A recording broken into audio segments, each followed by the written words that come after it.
Lunaverse, Episode 3, Helping Hands, Chapter 7, the show. What had only been a dull throb an hour ago had grown and blossomed, as though tended to by an earth pony gardener, into a beautiful flower of driving pain at the base of Trixie's horn and traveling its length. Trixie was doing her best to ignore it, focusing instead on Lyra as the pony-turned naked bear sat in that bizarre cross-legged fashion in front of Trixie, holding her lyre in both hands as he continued to try and stroke and play it.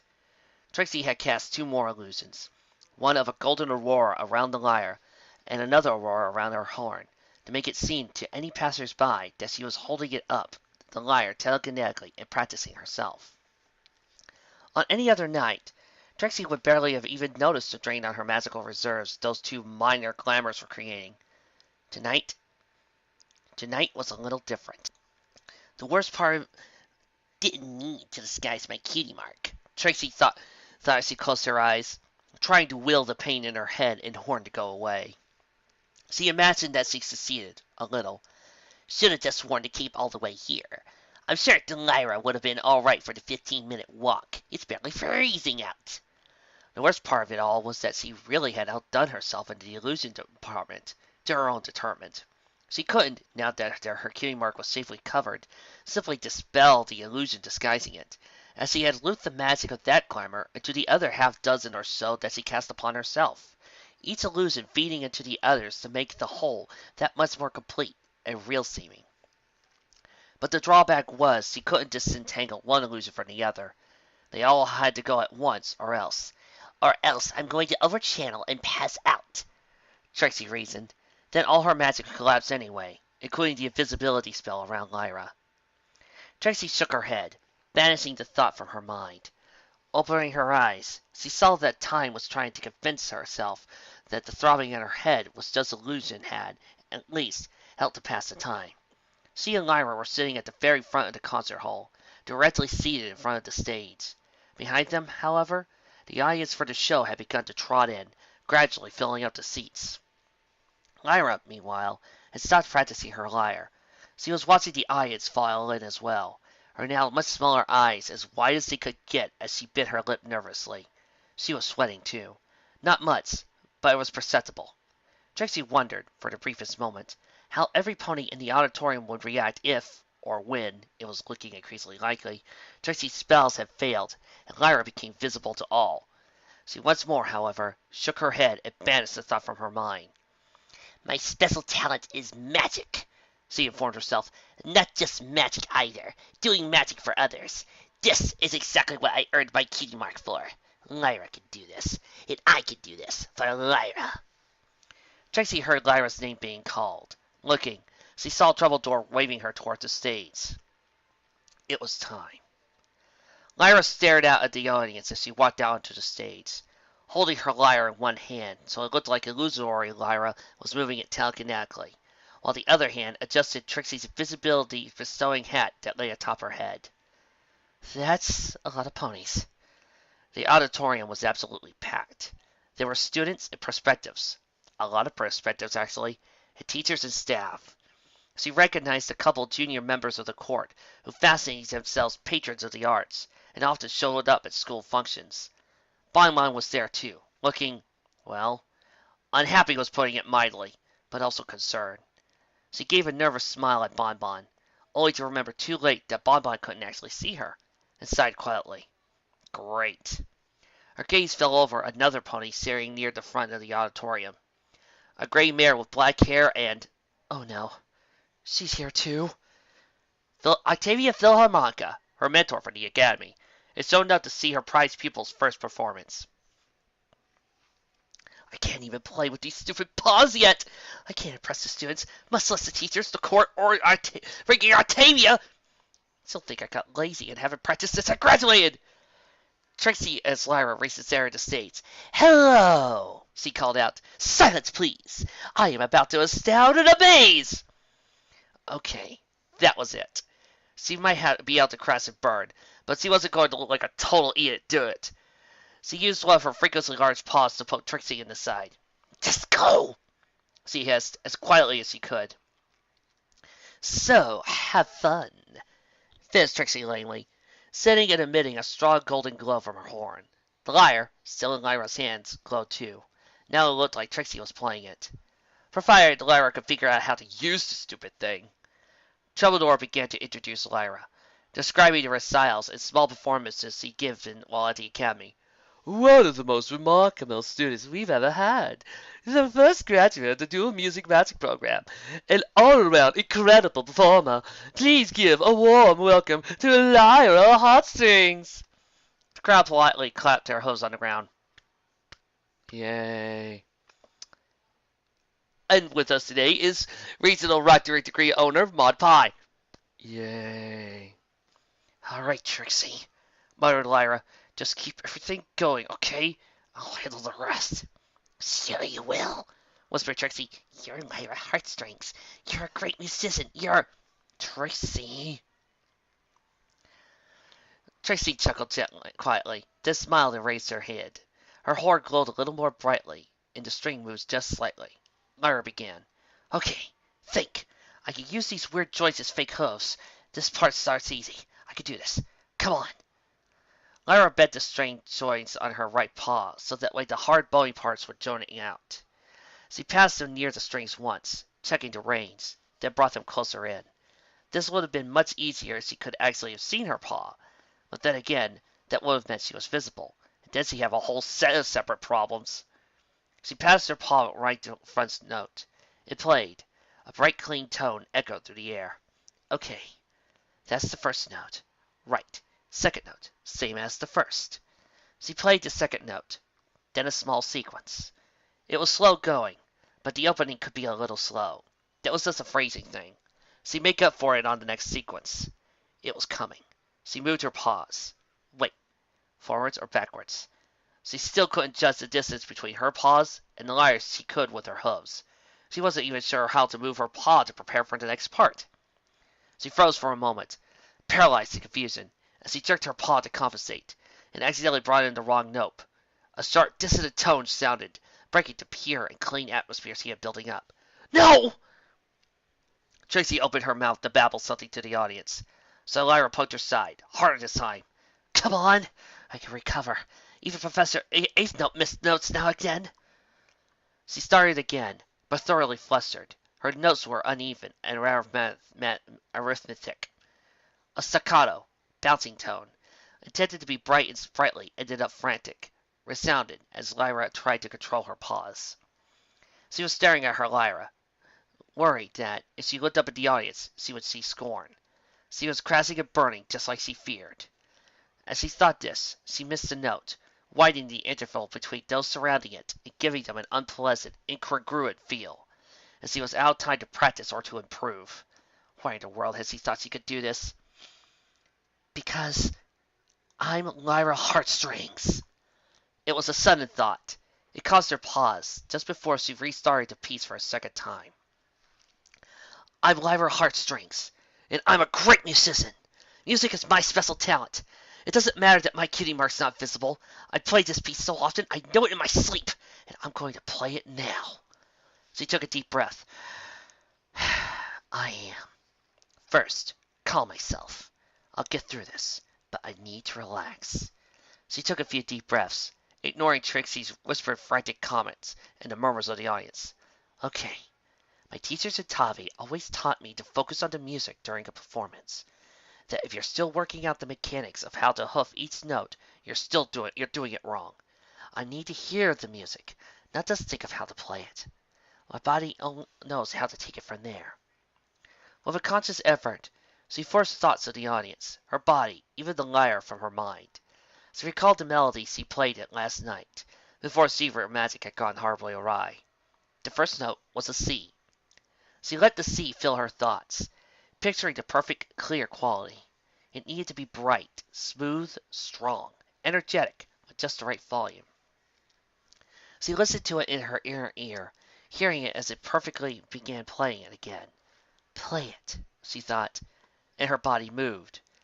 It wasn't the bony joint of her paws, but the very tip was extended, and, in a move Lyra couldn't have understood if she had been thinking harder about it, stroked the string. The C sounded. perfectly. Lyra smiled and brought to mind the next few tones. The piece started simply, with a few isolated notes, then a series of increasingly fast sequences. Lyra listened to them in her mind, felt them. Her body reacted accordingly, her oddly floppy claws reaching out and plucking the correct strings. Then came a few simple chords, which were no more difficult. Lyra smiled as she felt her claws plucking the multiple strings simultaneously, and actually felt just slightly easier than if she had to use hooves to do that. And the peppy major chords followed as a matter of course. As she continued through the introduction, she missed an occasional note. Her muscle memory still wasn't working perfectly in this form, and she would occasionally either focus too hard on the mechanics of playing or come across a section that was just a bit too hard to do instinctively. But she moved past it, playing around the rare error and making up for it with the next few sequences of notes. And as she played, her clawing grew more sure, and she played the next 8 measures of the introduction perfectly. She was getting the hang of this. The next section was harder, but Lyra didn't think of that. The chords were coming up more quickly now, spreading out over the lyre. Ornamentations were starting to show up. Lyra's longest claws slipped on the first trill, making a faint twinging sound which wasn't supposed to be there. But she recovered and kept going. The grace notes and arpeggios led into chords, giving them a faster, brighter energy, adding more movement to the piece. It was moving quickly now, not quite racing, but a faster, clean clip than the ambling piece of the introduction. Still, Lyra was more than up to the challenge, and she couldn't help but smile as she heard the piece building up. The chords sped up again, now with extremely rapid note sequences between them. Lyra's claws almost seemed to blur as she passed them over the strings. She knew, with a small amount of conscious thought that wasn't devoted to focusing on the music, that if she tried too hard to focus on what she was doing, it would fall apart. But she didn't let that give her pause. She just wouldn't think about her claws, whatever we're doing. She just let them go. She had more than enough to do thinking about the music. A faint sound next to her made her glance away. Trixie had shifted her weight slightly, as if starting to buckle under the strain. Her horn still glowed a bright yellow, and the lyre seemed to play by magical power. But Trixie herself was almost shaking with exhausted. Lyra's eyes widened slightly. If Trixie collapsed, her illusions would fail too, and thump! Lyra's distraction had cost her. Her claws tangled on one of the strings and dragged it into another, ending the sequence with a tonal screech and forcing her to untangle and start it again. Focus! I trust Trixie. She's my friend, and she won't fail me. She began the sequence again. I know it. The sequence sagged right into the very chromatic section that raced, and it indeed was a race now, over the lyre, an alternating ascending-descending series that stretched the range of the lyre to its limits, as if to demonstrate the instrument's full capacity, and, to keep it from being boring, there were all kinds of little ornaments in the chromatic section, grace notes, trills, faint echoes of the other previous themes. Lyra met the challenge head on. The resulting sequence of notes was a dizzying upwards and downward spiral that seemed to carry the listeners up high into the air before a rapid descent back into the ground. The ornamentation added another dimension to the music, and eventually grew into a melody all its own, which first remained in the background behind the chromatic series before surging forwards and taking an equal share of the prominence. To balance 2 melodies, one chromatic and one tonal, was extraordinarily difficult, but for Lyra it seemed as natural as putting one hoof in front of the other. The chromatic section represented the full range of notes Lyra had available. The tonal section showed how she chose them all to craft something beautiful. Materials and the final product, together in perfect harmony. And so it continued. The piece had 7 sections, and Lyra carried herself brilliantly through all of them. After the chromatic part was a slow, almost romantic movement, was required the most subtle of shading, and then a staccato cesaro with extremely jumpy notes seeming to shoot out of her lyre as fast shot from a cannon. Then came in part and medium speed, with medium dynamics, but with the notes slightly wound against each other, as that Lyra needed the highly intricate clawing just to play them all without her claws and strings getting hopelessly tangled. The result, though, a rich melody that hovered against a few frequencies yet continually seemed to sharpen and grow, was perfect. The final section was a series of powerful chords and cadences, a short reward for the musician and audience for having the fortune to get this far to hear such beautiful music. The chords boomed out, resounding, echoing through the hall, and building into a massive climax that seemed to blast from the lyre. The music was bright, but not blinding, energetic, but not hyper, and powerful without being overwhelming. It was a perfect, beautiful ending that seemed to represent the entirety of the song. The intricacies of the romantic section, the rapid airs of the Cicero, the full range of notes played introduced by the chromatic part, and bring them to the logical and glorious conclusion. Lyra ended with a perfect, authentic cadence, then quickly bowed to lower the lyre. "Bow," she whispered. Trixie, looking rather tired, jerked herself to full height, then bowed. The thunderous applause was louder than the music. Lyra grinned, both in relief. She'd done it! She played the piece while in this screwed-up, crazy, zebra-addled form. In the excitement, Canterlot had heard her now. This could be huge for her career. She could get auditions in orchestras, private concerts, recitals. "Thank you," said Trixie in an unusually exhausted voice. "Thank you. And now Lyra must leave you. Until next time." She ran off stage at full speed. "What? Get back here!" Lyra chased after her. Trixie took off through the back rooms, Lyra chasing her. "Trixie, come back!" she hissed. "We need to bow more! They might want an encore!" Trixie didn't answer. When Lyra finally caught up to Trixie, they were in a back alley, outside. The cold stung at Lyra, but she ignored it. "Trixie, Trixie collapsed. "Trixie?" "Hi," managed Trixie, rolling around so she could see Lyra. "See? Told you. I make sure everything was okay." Lyra rushed to her fallen friend's side. Even as he did, a shudder passed through Trixie's body. Then all the illusions around it collapsed, either simultaneously or else so close to it that Lyra couldn't tell. There were audible pops as they transmuted into blue, wispy smoke that quickly floated up and away. The illusion disguising Trixie's cape followed sure immediately thereafter, though the invisibility spell imbued into Trixie's hat held out at least. Its magic imbued directly into the accessory, rather than being constantly fed by Trixie. "That's not good." Trixie moaned a little at the sight of her illusions failing, as her eyes closed. "Oh no," Lyra said, grasping Trixie's head and lifting it up slightly. As near as Lyra could tell without her horn, it looked like her friend had just overchanneled, expended nearly all magic in her body. A dangerous proposition that could send a unicorn into a coma for days or weeks or longer. "Oh no. Oh no. Trixie, you have to stay awake. You're overchanneled, and if you go to sleep, you'll..." Trixie opened one eye in annoyance. "I didn't overchannel," Trixie exclaimed, then winced, putting her hoof to her head. "Ow.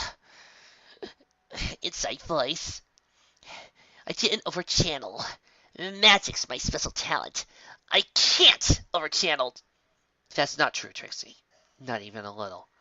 Trixie harumphed.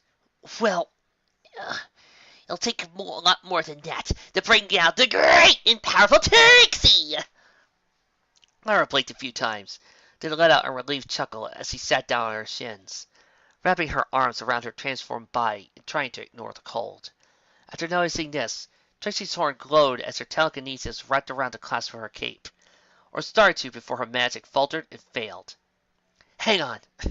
I've got it," Lyra said, undoing Trixie's cape herself. To her immense surprise, the unicorn didn't object. Instead, just shifting so that Lyra could get her cape out from under her, then tie it around herself. Once done, she looked at Trixie, who had moved to sit on her stomach. "Thank you." Trixie eyed Lyra. "For what?" she asked. "You did all the work in there." "I'm not the one who collapsed from the strain, though." Trixie considered. "That's true," she agreed, prompting another chuckle from Lyra, as she took off Trixie's hat in order to run one paw through her mane, getting an itch that had been bothering her. "We'll call it a team effort, then. The illusion craft of the great and powerful Trixie, and the musical talents of the majestic and lovely Lyra." Lyra glared at Trixie. Trixie, to her surprise, matched it. And I can't believe you're not getting paid. The door to the alleyway opened with a bang as metal struck the brick building it was attached to. Lyra! Trebledore called, looking around. You'll have to come back. They'll want an encore. Trebledore stared at Trixie and Lyra. Lyra and Trixie stared at Trebledore. Core! Trebledore finished just before something heavy from inside the building, it looked like a prince's horn, came flying out the door and struck him in the back of his head. The unicorn fell to the ground without a sound after that, and Bon, after looking at the door to see if he needed to remove the burden of consciousness from any other ponies, came out in the concert hall. Try not to be unconscious for too long. It's super bad for you, Bon stated as he dragged Trebledore inside. They came back out, looked to the other two occupants of the alleyway, who had both gotten to their feet. Hooves. Whatever. Okay, Bon said, looking between the two of them. Lyra scrunching and unscrunching.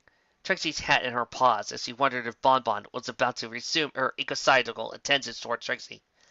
It's just about 9 o'clock.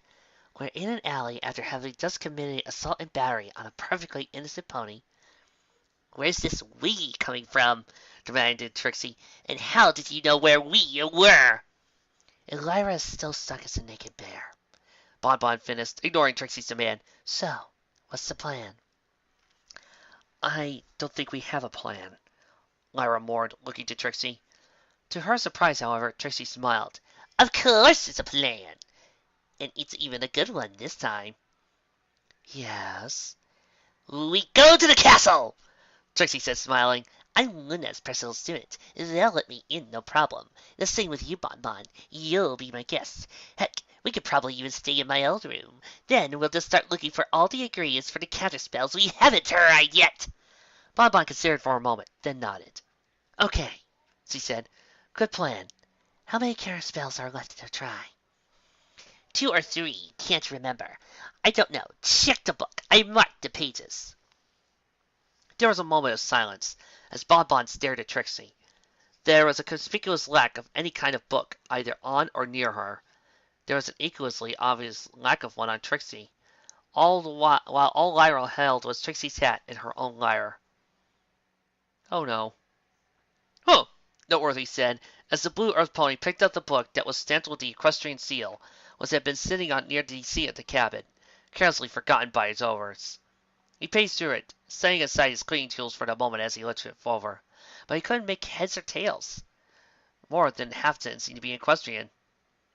Well, something else for the lost and found, Noteworthy decided as he tossed the book onto his cart, where it sat next to several hats and scarves, as well as a lost wallet. Sadly empty when Noteworthy had found it. Honestly, I can't believe how forgetful some ponies can be. Chapter 8. Threats of violence solves everything. The front gate of Canterlot was, by night, guarded by a pair of Luna's personal soldiers, the Night Guard. At present, those two guards consisted of a pair of Pegasus stallions, their coats blackened, the eyes yellow and slit like a dragon's, ears filled with tough and sharp, their wings transformed to resemble those of a bat, and their teeth sharpened. This was not their normal appearance, but the armor they wore, imbued by the magic of Luna herself, transformed them, granting them extra speed, strength, and endurance. The goal was one of intimidation, to be so physically imposing that the mare of the night, a mere sight of them, would be enough to end any fight before it had begun, and stop one that was in progress. But for crimes that took place on the grounds of the Canterlot Castle itself, or anyone else involved with one of its residents, the Royal Guard of Canterlot did not normally involve themselves in the normal municipal policing duties, leaving that in the capable hooves of Canterlot's normal police force. Of course, they did make exceptions if they saw a crime in progress. They would hardly just stand aside and watch if a pony was in danger. Such as, for example, a blue unicorn panting, struggling, in all ways looking exhausted, haggard, at the end of her rope, was seen charging, or really trudging, as he seemed too exhausted to run, toward the gates of Canterlot, being followed at a steady, relentless pace by a cream-colored earth pony, whose attentions toward the unicorn could not have been more obvious if he had been singing about it. The two Pegasi looked at each other, before one, in silent agreement, stepped forward as the unicorn approached. Mom, are you in need of assistance? He asked. The unicorn opened her mouth to answer, but all she could do was suck in her breath. No, just fine. Just give me a second. The other night guard stepped forward as well, tilting to the side a little as he regarded the disheveled unicorn. Miss Lunaverse? He asked. Trixie turned to him, glaring at him a moment before deciding for once she didn't care. Yeah, she said, as her horn glowed, sputtered, then glowed again, a catnip dancing from it as he cast a spell. Thankfully a simple one, that would allow her to see past the transformation caused by Luna's boon and regard the Pegasus ponies beneath it, and more importantly, the invisible and naked-eyed nameplates on their uniforms. Officers, Moonlight Smiles, and Frolicsome Velglark. I'd like to go in, please. One guest. At the moment, Trixie was too exhausted from running from Bonbon while magically running on empty to note the vast incongruity between the names and their chosen professions. The two Pegasi considered Trixie, and Bonbon as the Earth Pony finally stopped in her advance, directly behind Trixie, and continued to glare at her. Lyra was standing right beside her, still bedecked in Trixie's warming cape and invisibility bestowing hat, clutching her lyre tightly. Unlike Trixie's earlier invisibility spells, the enchantment had woven into her hat was rendering the lyre invisible. The two Pegasi night guards looked at each other, before looking back to Trixie. ID, please. Moonlight Smiles requested. Trixie froze, as she felt Bonbon's eyes boring into her.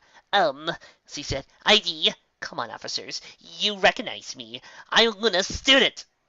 Pesita is Pesita. Frolicsome Meadowlark responded. I never needed that before. The stoic facade of the new two night guards broke at that, each officer thin but toothy grins. That was when you lived here, Mom, Moonlight said. But visitors are required to have some form of ID, as well I'm sure you well know.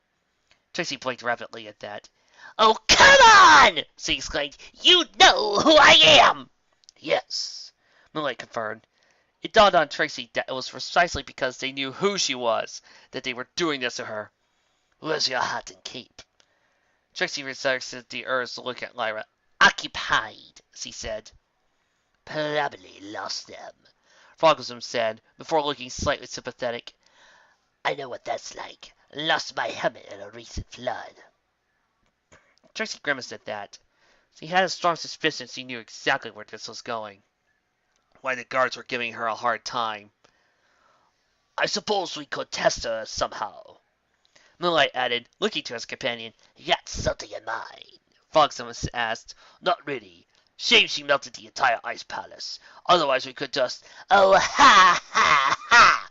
Trixie interrupted. Look, can we just please get to the part where you give me a hard time? We all know that you're going to let me through, because if you don't, I'll tell Luna! The guard's expression did not change as they once again regarded each other. It sounds like Trixie, Frolicsome noted. But it's difficult to tell because there's still some water in my ears. For the ice palace melting, same here. I think she's setting us a little. I think so too. But I'm pretty certain the princess won't reprimand us for not letting a pony through that didn't have some proper form of ID. That sounds about right. It does. No matter how much we recognize the pony in question, we can't let personal feelings get in the way of duty after all. Trixie, Bonbon hissed, sliding up next to the unicorn and gently putting a hoof on her shoulder. Trixie sized up at the touch. You said this wouldn't be a problem. Ha! Trixie breathed, looking intently at the two night guards, who had turned around and trotted back to their posts. Seriously, guys, she's going to kill me! That would be unfortunate, but funny. However, we would stop her if she tried. Eventually, so don't worry. Trixie glared at the two of them. She shrugged off Bonbon's forelegs, stepping forward as she looked between the two guards intently. Muscles tense as though she expected to have to leap into action at any second. I'm Trixie Lunamoon, she said, representative of the Night Court of Luna to Ponyville, personal protege of the princess herself, element of magic, savior of the entire world from the fires of Corona, the tyrant sun. Let me through! There was a pause. Sorry, Moonlight said, shaking his head slightly and tapping it with a hoof. Still a little waterlogged. Could you repeat that? Yes, it's an emergency! The two night guards looked at each other once more, their gaze dropping somewhat. With a long-suffering sigh, of the knowledge that they couldn't just outright ignore that kind of proclamation, they looked back to Trixie. What kind of emergency? Foxham asked. Trixie paused at that, biting her lip. She hadn't meant to exclaim that, but she was not at her best at the moment. Personal, she said. Not really for me. A friend of mine. Magical accident. That's all the detail I could go into. The two once more looked at each other. We're going to need more detail than that. Trixie blinked, looking behind her, at Lyra and Bon Bon. The Earth Pony still looked like she was on the verge of an ecocidal rampage, while the latter was looking on with deep concern and mounting annoyance. Trixie stated, I can tell you it was brought out by a mistranslated Seaver spellbook, and that I need access to the Royal Library. Sorry, that doesn't really sound much like an emergency, Moonlight stated, and it might be too great of a problem since you've been wasting all this time with us. Why don't you just run on back to Ponyville and get proper ID? Then we can move forward from there. Foxham finished. But, no, rules are rules. Please, if you don't... Please, Moonlight said, wings raising a little in threat. Finish that sentence. Luna, discourse mismatched horns! Lyra exclaimed, drawing a look of ire from Bon Bon and Trixie both. At least, until Dessous saw that she had taken off Trixie's hat, rendering her visible. The guard's reaction was instant. Wings, sheathed in sharp blades, spread wide and ducking down to combat postures at the sight of something suddenly becoming visible, followed by the flickers of surprise when they saw what had appeared from nothingness. Lyra! Bon Bon hissed, looking around. Fortunately, the streets of Canterlot were almost entirely empty in front of Canterlot's gates. What few ponies there were dropped what they were holding and bolted in fright. Lyra, meanwhile, stomped up to the two guards. Look! I have had the worst day of my life just now! I have been covered in freezing paint, transformed into a big hairless bear, had to deal with Trixie's insecurities and panicking, and Bon Bon's ecocidal ways, which, by the way... Lyra turned to look at Bon Bon. It's a major problem, and you are going to have anger management. She turned back to the two guards. And all of this while what was supposed to be a huge career day for me, since it was my first solo show. But no, I had to spend the whole day panicking instead of practicing. And yeah, the show turned out great, but that was in spite of everything. Right now, all I want to do is get back to normal and go to sleep. So, if you don't let me and Trixie and Bon Bon through right now so we can find some way to turn me back into a pony, I swear I'm going to put the sharp pointy teeth in my mouth right now to good use. And I will. Trixie, get off me! Trixie had positioned herself in front of Lyra. Front hooves pressed to Lyra's shoulders as her hind hooves worked to try to push Lyra backwards. Lyra, she asked, put my hat back on. But, no, Lyra! The once, and hopefully future, unicorn mare glared at Trixie before doing so. To Trixie's eyes, there was a slight blue shimmer across her body, while to everyone else, she would be invisible once more. Once that had been accomplished, she turned back to the guards, who, no longer having Lyra to stare at, now turned their aggressive posture to Trixie. So, she said, magical accident. Invisible, angry bear. Can I go in now? Ow, Lyra's voice said as the three of them walked through Canterlot's castle toward the Royal Library. Bon Bon apparently had found her despite being invisible, and started hitting her with one hoof. Ow, ow, Bon Bon, stop it. This is ow. Stupid. Invisible for a reason. Thank you, Bon Bon. I'm still mad at you, too. It got us in, right? Lyra demanded as he skipped away from Bon Bon. The Earth Pony, however, heard her footsteps, whatever, on the tiled floor of the castle and continued to chase after her. An Earth Pony courtier, who had been walking through the halls, stopped and stared at this display. Trixie was failing. I was not failing. You two were failing. Magical accident. Invisible, naked, talking, stupid bear! Trixie informed the courtier as the three of them passed on by, before looking behind her at Lyra and Bon Bon. And this defeats the purpose of turning you invisible as well. She looked at the courier. What's your name? Metal Song?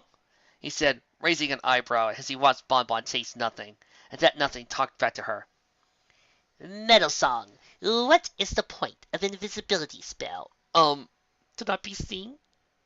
Good. Now, if you were turned invisible, wouldn't it make sense to not talk? I guess. And if a friend of yours is invisible for a very good reason, shouldn't you refrain from talking or hitting? Trixie began, once he was whacked upside the head by Lyra. To Metal Song, it looked like she just stumbled forward. Then he tossed around for no reason. I'm under a lot of stress, Lyra exclaimed. Trixie turned around, glaring at Lyra. Oh, it is on! She exclaimed, lunging. Don't you dare put a hoof on my mare friend! Bonbon exclaimed, reaching Trixie first and lunging, her hoof teeth clamping down on Trixie's tail. The unicorn let out a yelp as her forward speed was suddenly stopped, and she landed unceremoniously on the floor. She rolled over in time to avoid Bonbon's descending hoofs. Metal Song! Help! He ran away, Lyra noted, pulling Trixie away from another attempted hoof stomp from Bonbon. So she had begun running when Trixie got their hose under her and charged at her, horn down. I'm not stupid. I'm not the one who forgot the spellbook! Yes, you are. You totally are! She chased Lyra, the two longer hind legs of the transformed unicorn giving her a slight speed advantage over the shorter and, more importantly, exhausted forelegs of Trixie. I can't be expected to maintain 6 illusions on me, plus 5 more on my cape, plus weave one into my head, and try to keep you from slitting your foreheads in despair or remember the spellbook! All you had to do was practice your special talent. Ow! Bonbon, you're supposed to be mad at Lyra now! Maybe, but I can't see Lyra. Bonbon exclaimed, hitting Trixie a few more times for good measure. She was eagerly keeping pace with Trixie, but couldn't put much power behind her swings, also while running at the same time. She's right in front of my horn. Just give me a moment to gore her. You can follow the blood leaking everywhere then. Oh, for the love of Luna, this is a library! A fourth voice shouted. The 3 mares, well, 2 mares and a female of some variety, stopped, looked around. Somehow, without noticing, they ended up in the library of Canterlot.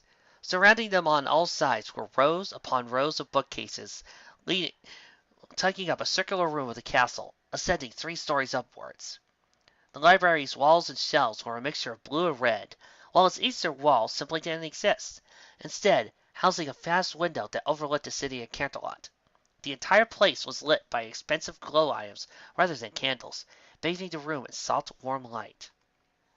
While Canterlot Castle never truly went to sleep, precisely seeing as the government of Equestria, the night court convened and operated at night like its ruling princess, parts of the castle did tend to have off hours. The library was one of them. At this time of night, the only occupants, other than Trixie, Lyra, and Bonbon, were a trio of ponies, all of them unicorns. 2 stallions and a mare, each of them quite intense looking. They were all very subdued colors, and all had cutie marks related to books and scrolls. The one who had shouted was a severe-looking stallion, tall and thin, wearing thin glasses with a short-cropped mane and tail. "Star's sake!" the stallion exclaimed. "You are a pair of grown mares gallivanting through the castle like it's a playground. I and my colleagues are not in the middle of vital research into zebras for the princess, and we will not stand for this interruption. I am going to demand that you leave the library at once, or I will call the guard." Trixie looked at Bonbon, then to Lyra. Research into zebras? She asked. "Yes," The stallion continued. "it is vital for the security of—" In order to secure the safety of... Why are you looking at me like that? Trixie wasn't entirely certain of how the 3 of them had done it. It probably helped that Lyra was invisible, and so could hurl things at the other 3 unicorns to break their concentration while they were casting spells. But somehow, working together, the 3 of them had managed to overpower and tie up the scholars, using curtains torn down from the large window to wrap them all up, and tie them on their sides with their hooves tied together. By the end of it, Lyra was panting, Bonbon was panting, and Trixie felt like she was on the verge of passing out. "You are going to die!" Bonbon stated, starting forward. The mare of the other group let out a panicked yelp at that. Bonbon's advance was only stopped when Lyra grabbed hold of her mare friend's tail and dug the balls of her strange feet into the floor. No, we need them alive. Probably not all of them. I am uncomfortable with the conversation. Conversation. One of the stallions commented. Just the conversation. The other stallion of the group demanded. Shut up! Trixie ordered, sitting down in front of them. All right, what are your names? Regal Tome, answered the first stallion, who had spoken originally. He nodded to his comrades. My companions are Fast Volumes and Glitter Scrolls. Trixie looked to the other stallion. I hope you gave your parents a lot of pain for naming you Fast Volumes. I'm Glitter Scrolls, he answered, then nodded toward the Meredith group. She's Fast Volumes. Trixie blinked a few times. Okay, she said. Well, that will lead to a fascinating conversation on any other night. Tonight, I don't care! And neither does Lyra. And Bonbon isn't right in the head, so we can't trust what she thinks anyway. Keep digging, Trixie. Keep digging, Bonbon insisted. I will, thank you. Now, you said you were doing research into zebras. Did that, perchance, include translating a certain zebra spellbook for Princess Luna? A spellbook that she intended to give her student, the element of magic, the savior Equestria, and probably some pony you should properly translate her! Yes! Regaltel responded, after taking a moment to realize that Trixie was in fact Luna's student.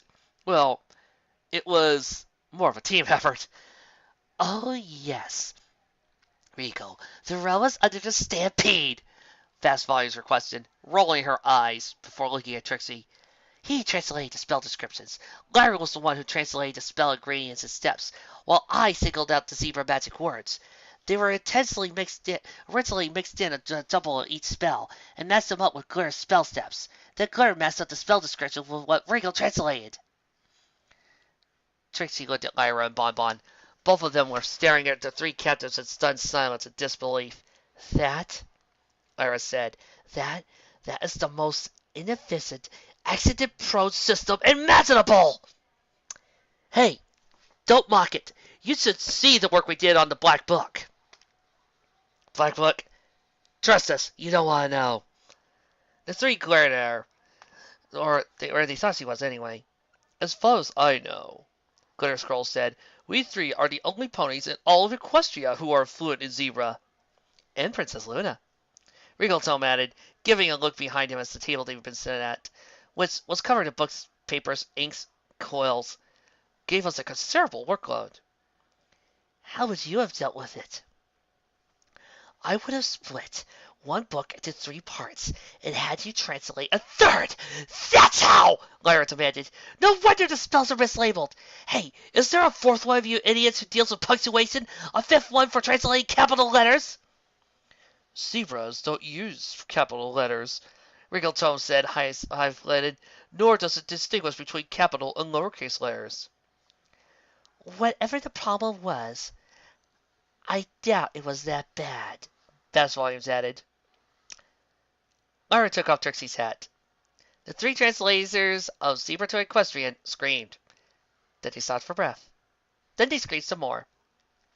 But Trixie, though it had taken immense effort given how immensely exhausted she was, had put a silencing enchantment over the doors of the library, so no pony outside heard them.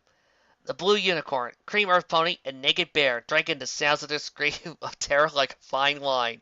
Right, Trixie said, when the 3 had finally run their throats ragged. So Lyra is this thing now, because a group of efforts toward failure on your part. This entire day has been a lesson in group failure for me. It has not been fun for any pony. Not at all. Please don't eat us! Wiggletoe begged. We're going to untie you. You're going to go over that nice pile of zebra books and find the original copy of the spellbook. Trixie is going to tell you the magic words, and you're going to find out what I turned into, then find the counterspell. And I make no promises about not eating one of you because I am getting hungry again! Trixie's horn glowed, and the bonds around the 3 unicorns loosened. They swiftly extricated themselves from their bonds and danced over to the library tables, getting to work on finding what the angry naked bear wanted before she put her mouth of sharp, meat-piercing teeth to work on one of them.